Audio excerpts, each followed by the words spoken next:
Welcome to another edition of Market Impact Insights, your podcast source for business leadership perspectives to help your business grow. Hear from experts in marketing, sales, business strategy, and more, with practical advice for business success. Make sure you won't miss the latest episodes by visiting marketimpactnow.com. Now, here's your host, Dan Albaum.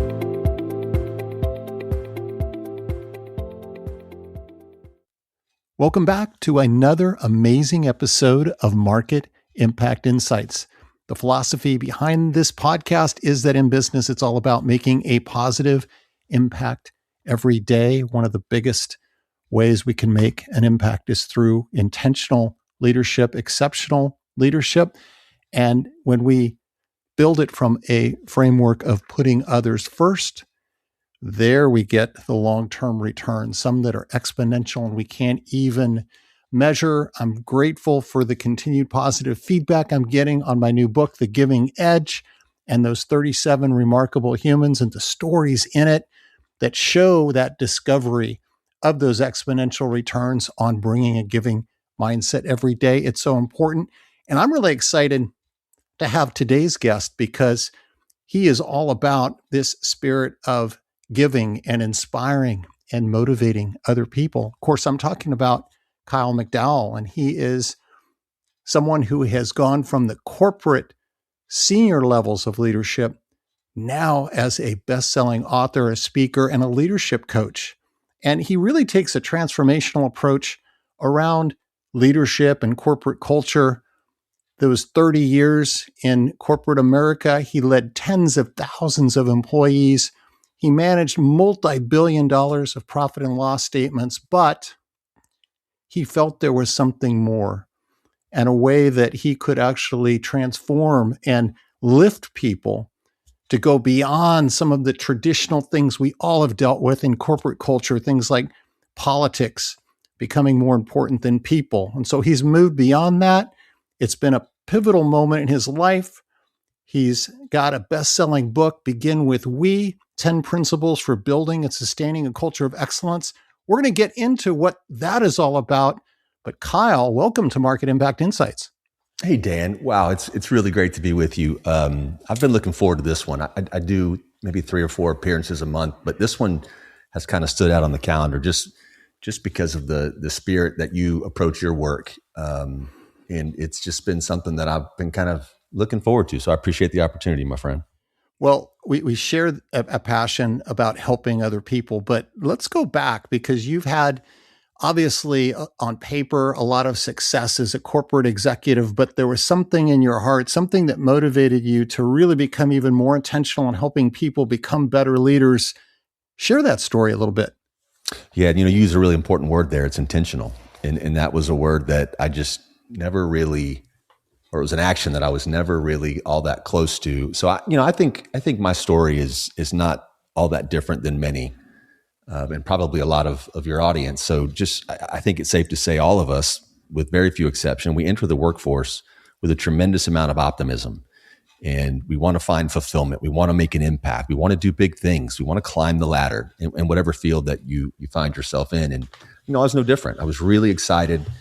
I took my first job in the corporate world right out of high school, paid my way through my undergrad, and just kind of managed to climb my way up to bigger and bigger roles and the sexier titles of cool corner offices. And you highlighted a few of those stops along the way. And I will tell you, Dan, the only thing that matched the steps that I was taking, the bigger bonuses, the sexier titles, and all those vanity metrics, there was one thing that kind of matched each one of those steps, and that was the level of apathy I felt over time.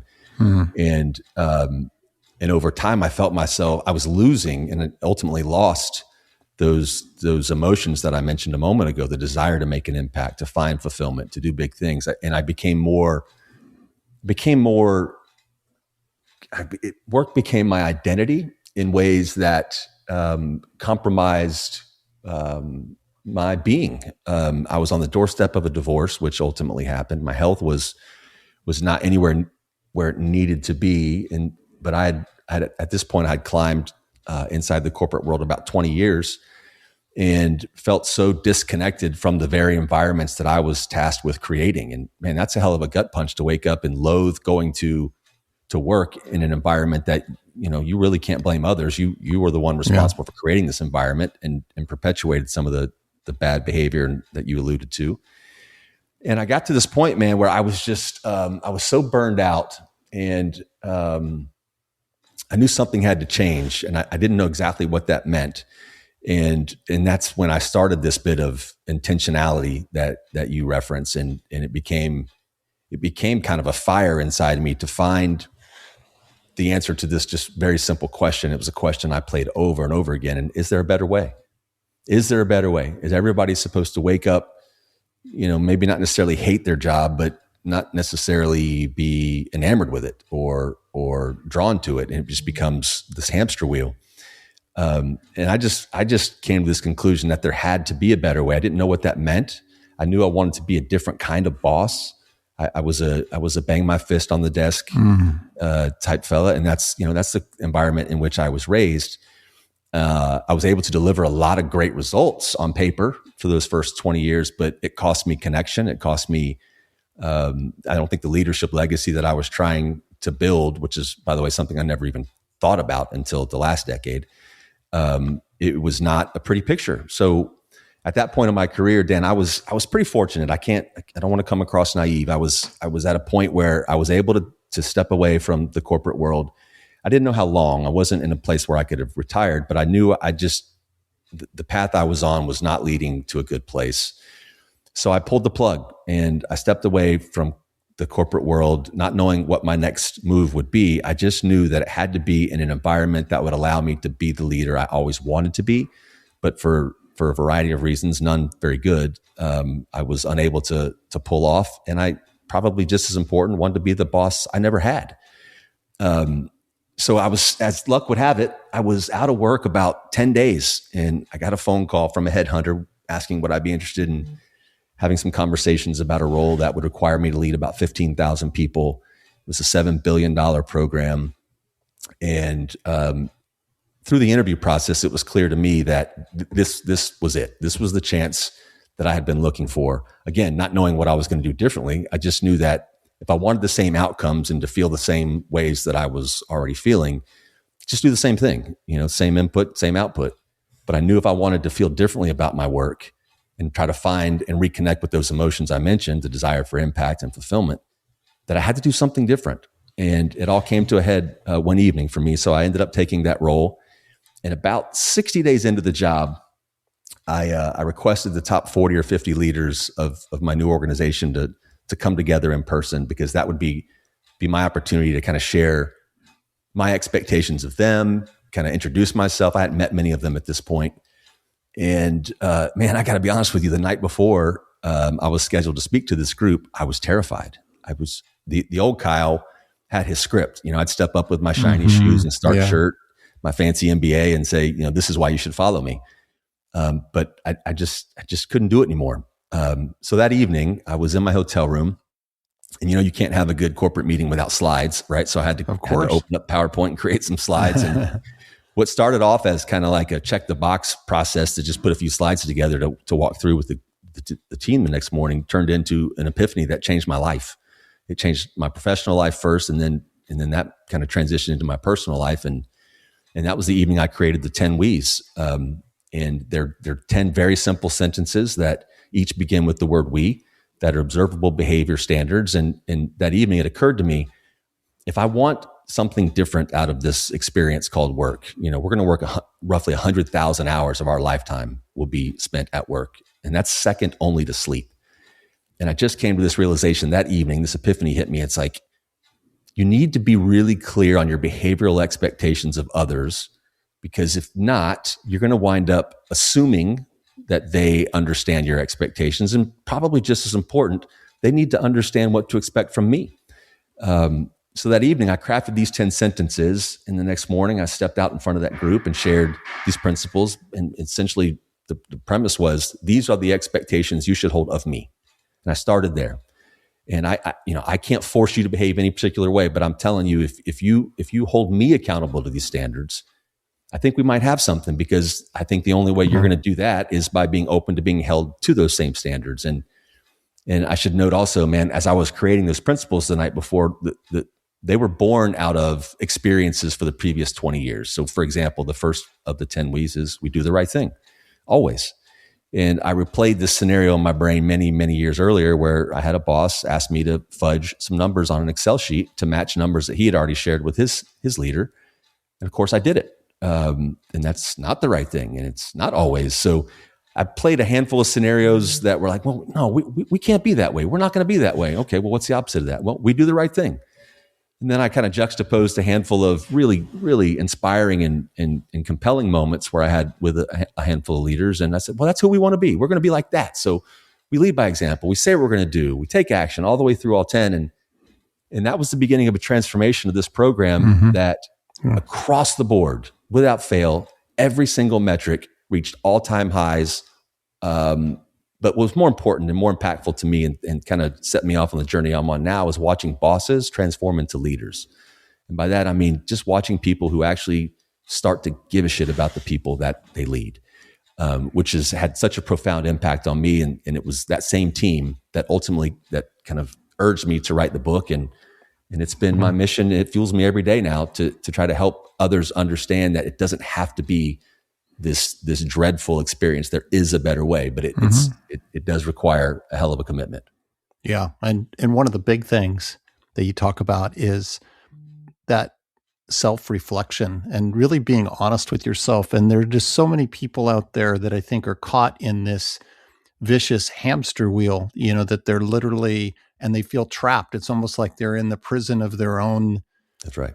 perception of what they even exist for, right? And when we get caught into the trapping of I exist for the optics of how I'm perceived by others rather than what I can do to be true to myself in lifting others, that's where we get into some really dangerous territory. And so kudos to you for just having that brutal honesty to say, and the curiosity to say, is there a better way? And then more importantly, following up on it. And we'll get in a bit more into this we mindset because you wrote the book about it and that's really fundamental. But when you think back just on your journey overall, Kyle, in terms of your career and in working with others and now as an author and more of an entrepreneur, what's been some of the biggest learning you've taken from that journey? And have there been surprises for you along the way?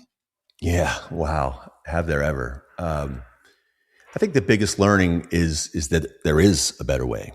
We don't have to hate what we do every single day. We don't have to even dislike it. Now, I don't want to come across naive on this front either. It's, I don't think many of us spring out of bed 5 days a week or 7 days a week, whatever your field is, and run to the office or the job site, whatever it is that you do. But I don't think the Sunday scaries should be something that is we all live with and suffer from. And I've learned that authenticity trumps just about everything. I don't think it's our goal to be liked. I think it's our goal to have an impact and create this. And I listened to one of your trailers and you talked about leadership legacy. And those are two words that are so rarely used together. And when I started to realize the impact that I could have as not a boss, but as a human who is put in a position of quote unquote authority, the impact and the fulfillment that comes from that impact is so profound and something that I never, ever experienced the first 20 years. And it's this cycle, man. It's like when you invest time and energy into someone and you see their growth, or into a team and you see its growth, or an organization, and you see the organization thrive. You don't want to do less of it. You want to do a lot more of it. And it's this cycle of kind of impact and joy that comes, but it only comes with this intentionality and two words that you mentioned a moment ago, self-reflection. What's it like to be led by me? How would I react if I were in a similar situation and my leader was coming to me with this scenario, whatever, however gnarly it might be? Like, how am I leading by example? What example am I setting for others? And are they behaving similarly when I'm out of the room? Those types of things were all really important learnings for me. And I think the biggest surprise was how these principles started to slowly creep into my personal life. So I think many of us live this almost double life. And I think it's obvious if we just press pause and think about it, Dan, we have two vocabularies.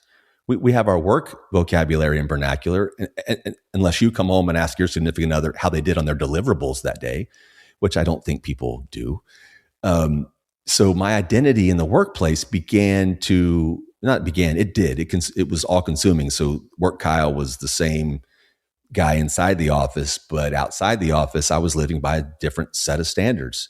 So the surprise for me was when I was open to holding myself accountable when no one's watching to these same set of standards, it's a hell of a lot different when you set a standard for yourself and you don't achieve that, or you behave contrary to that standard and no one sees it. The impact it has on you, if you're reflective enough to say, if I can't keep commitments to myself, how can anyone around me, particularly those I lead, and never mind family members and loved ones, if I can't hold myself accountable, how can I be accountable for them and to them? So that was a transition for me that was so profound that the 10 W's, these principles, they don't leave my brain for very long throughout any given day, whether I'm in the gym or whether I'm in the grocery store or in the workplace. It's become something that is, that identity of corporate Kyle has now become this, it's transitioned into this impact driven, outcomes focused, fulfillment chasing, we oriented leader. Yeah. Yeah. And you talk a lot about how critical having a we mindset really is. What's that all about in terms of how we need to frame our thinking to even get there? Yeah. So I bet you can relate to this, or at least members of your audience can. In a lot of environments, there's this leadership gap, as I call it, where what's good for me as the leader is not good for you, or vice versa. There's this double standard. And if you think about it, any relationship in your life, workplace or otherwise, if we have double standards, there can be no trust. And without trust, impact is really elusive. So when I created the principles, my first inclination that evening when I created the principles was to step out the next morning and as I mentioned, say all the things that I was here to do and how I was going to lead this team to a better place, and count on me, trust me. But that would have just perpetuated this bad behavior, at least dysfunctional behavior of setting this leadership gap where I behave to different standards than you. So it was important to me during that meeting, and then of course years to follow now leading to today, to recognize that I may have a title that is quote unquote senior to you, and there may be a reporting relationship here, but at the end of the day we're humans, and for me to find fellowship and find connection and help people on their path to find, whatever it is that they want to do. If they want to leave the team to go do something else, I want to help with that. If they want to promote inside the organization, I want to help with that. But none of that can happen with this singular focus of me. And that's where I spent the first 20 years focused on my next promotion, my next title. And it just turns out, it sounds so unicorns and rainbows, but it is true. The more energy and effort, and most of all care that you put into those around you, your personal accolades and success absolutely comes. And it comes with the bonus byproduct of the development and growth of others around you. And then of course the team and organization benefit as well. I just don't know that we can ever have a true connection to drive sustainable results and feel good about how we got there unless we focus on we. And for me, that's just kind of the entry point now. Yeah. And on a related note, one of the things that, as I talk to senior leaders and company founders, they say toughest thing that they've ever had to do is really develop and then sustain a healthy culture. What do you think are the keys to being able to do that?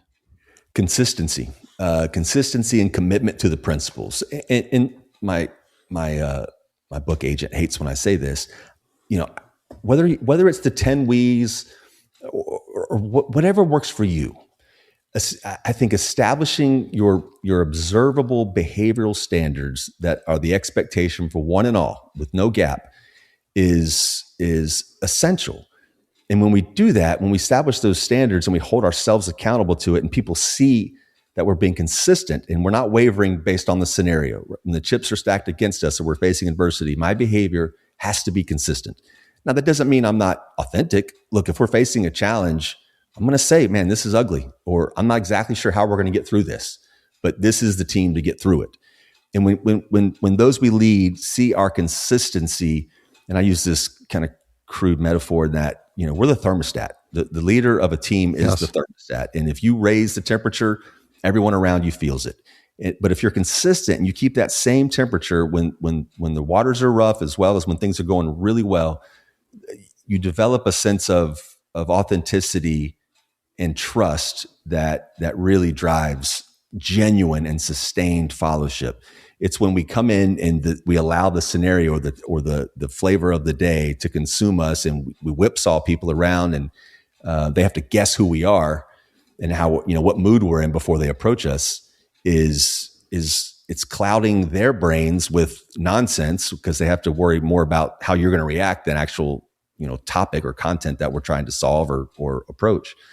So they got to see us be consistent. And I'm not perfect. So when I deviate or I behave in a way that's contrary, they have to be comfortable enough to say, Kyle, you're being a hypocrite, or I thought we did the right thing always, right? There has to be some level of comfort to say, you're not being who you say you are. Because if I'm going to evangelize any set of behaviors and hold folks accountable to those standards, then they need to be able to do the same with and to me as well. Yeah, you were talking earlier about that pivotal moment and preparing the slides for that conversation with the leaders. And I think so often we underestimate how closely, as a leader, we're being watched and observed by others and even our own teams in an organization. And we can fall into this false sense of comfort of, well, if I have presented, or we've had a team meeting or a town hall and we've talked about values and I've created this really positive framework, I can kind of go and make decisions as I need to make them in terms of what I'm doing in the moment.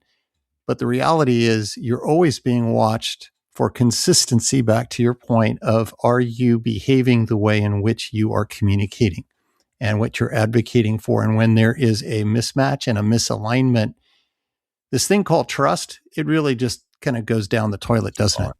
That's right. That's absolutely right. And there's this trap that we all experience, especially the higher you climb, in that your jokes get funnier.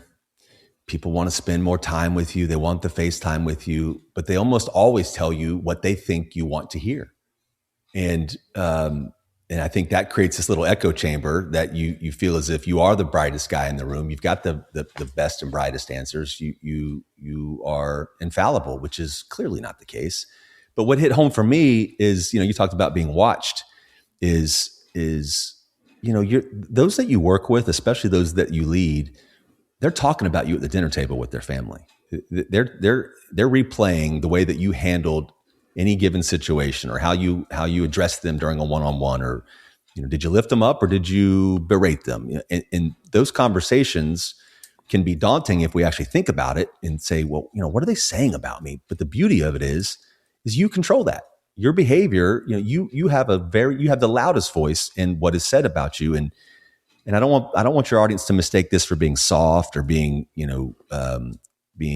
anything other than focused on the results that we're hired to deliver, because that's not the case. I just think now, I know now, there are a couple, if not an infinite number of approaches or ways to get the most and highest use out of people on your team.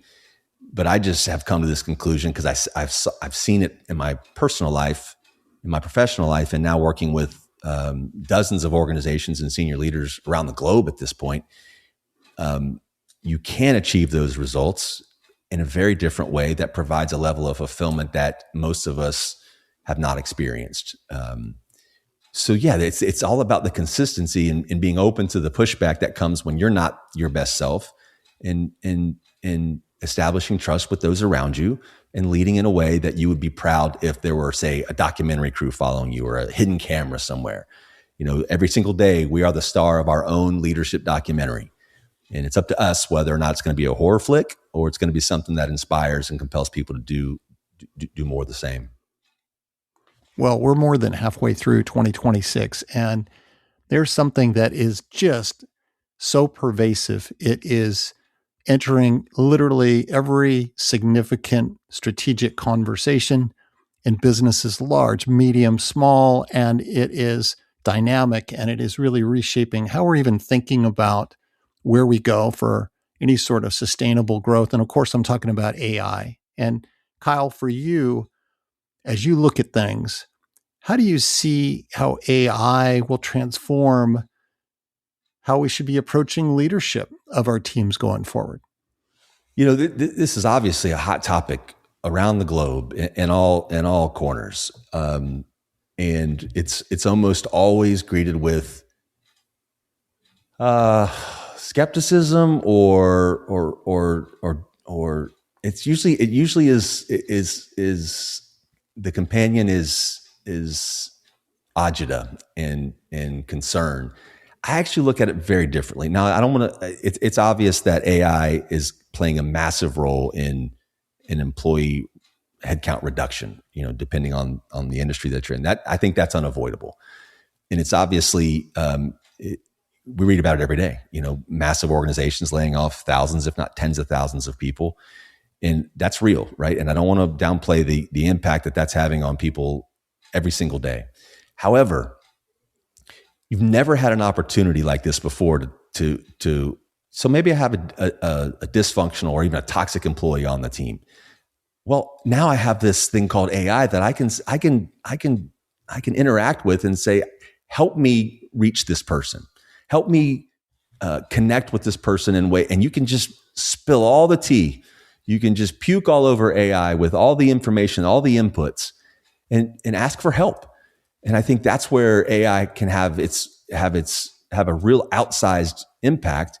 If someone is leading and they find themselves with an employee that is, or a group of employees that they're having a hard time connecting with, well, you've got an unlimited amount of information and even guidance if you choose to use it. So that's, I would just encourage people, members of your audience that maybe have their own kind of paradigm for what AI is and what it isn't, is to use it to your advantage. And it's not going to replace the soft human skills, but it can give you a blueprint or a path for how to address very specific scenarios and use it to your benefit. And that's, I find myself using it because it's now this therapist of sorts where I've used it so much now where it's kind of taken on my persona in many ways. Mm-hmm. And hey, I've got this employee who is not behaving in a way that is consistent with this we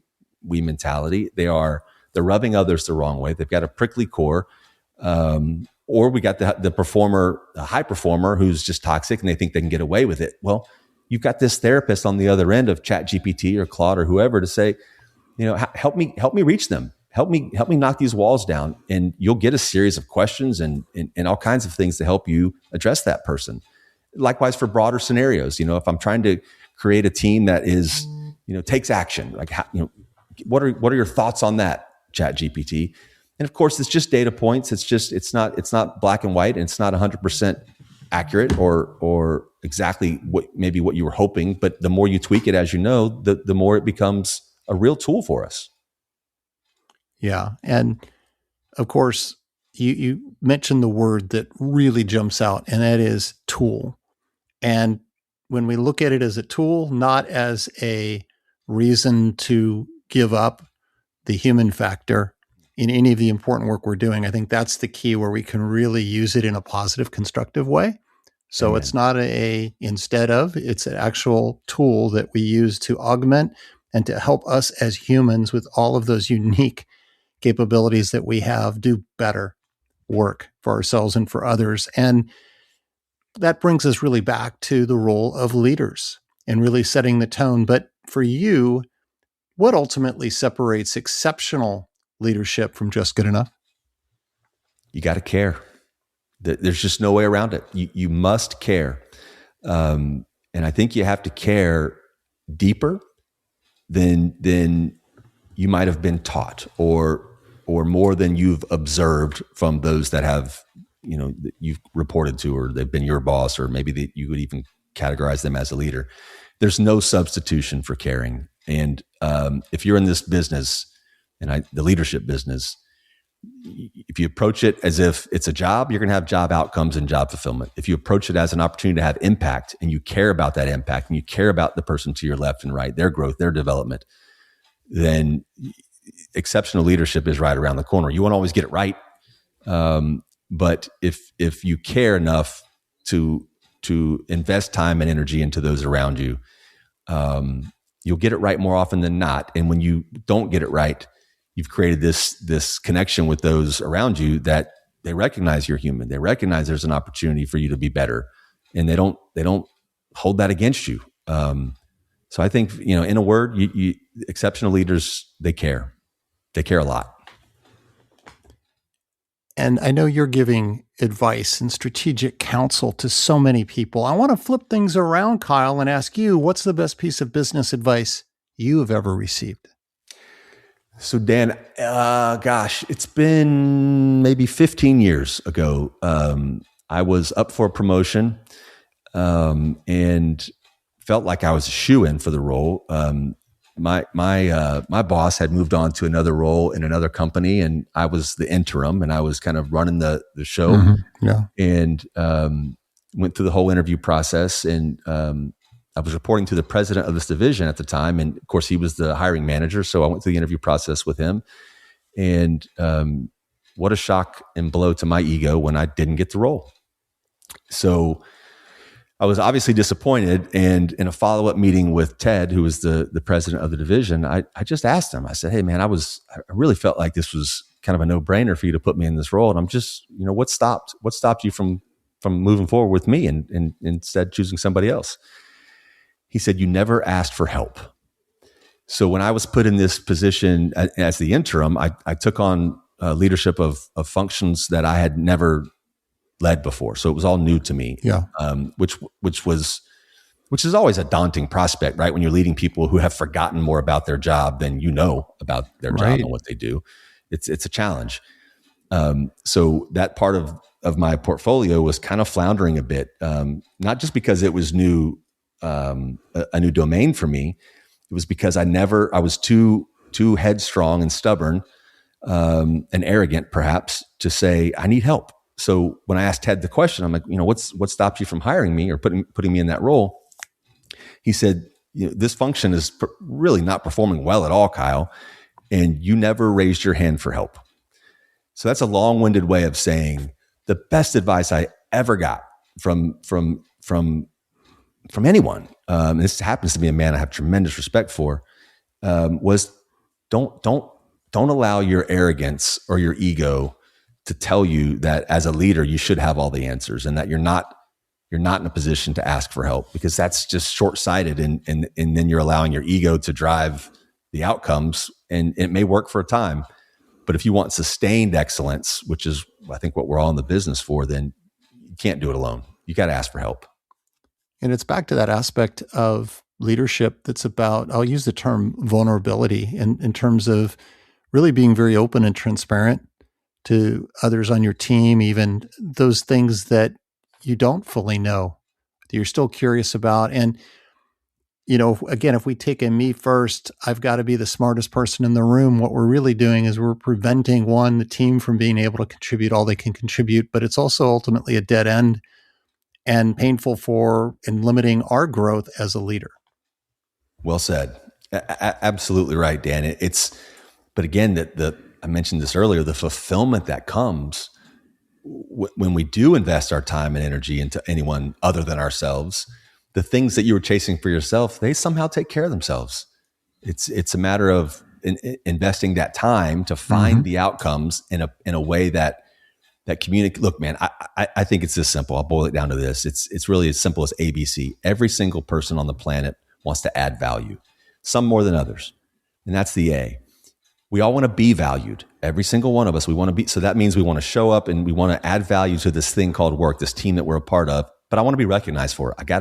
I need to be valued to know that I'm doing something that is adding value. And then the C is, it's the leader's job to connect that value. It's our job to connect the value that those that report to us have delivered with the end user. Paint that picture, draw that line. You did this today, and this is the impact it had. Or you knocked this out of the park, and because of that, insert desirable outcome here. So for me, it's about establishing, being open.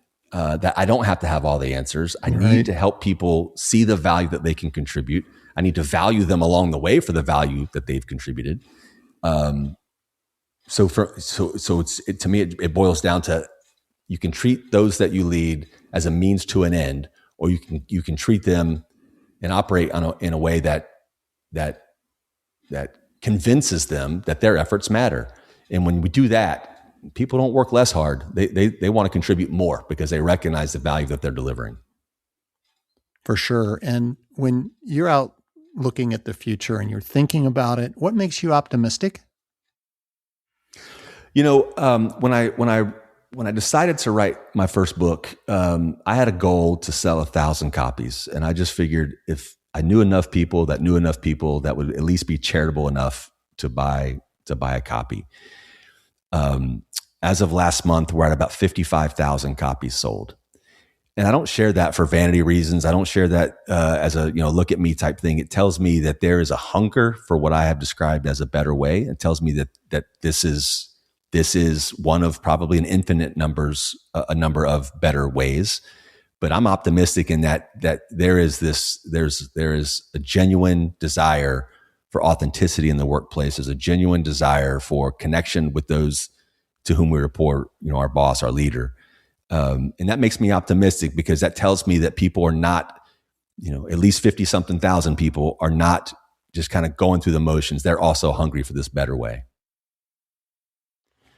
So as we wrap up our conversation, Kyle, do you have any other final advice for business leaders who are trying to create more positive impact and elevate the performance of their teams?